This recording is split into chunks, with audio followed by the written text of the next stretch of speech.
Welcome to the CAD Teacher VDCI course overview video for BIM321, Introduction to Revit MEP. In this class, we're going to be going over the MEP trades, mechanical, electrical, and plumbing, and talking about how we model this information in Revit MEP. We'll be covering a lot of great information about all mechanical, plumbing, and electrical systems.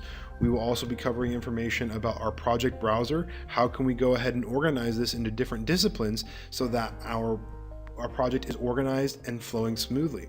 We'll be talking specifically about mechanical systems with regards to air diffusers, flex duct, and other ducts, also mechanical equipment such as VAV units and air handler units. We'll be working with electrical information and placing our lighting fixtures, our devices, cable tray, and conduit elements. We will also be working with electrical equipment and connecting these into a system and circuits.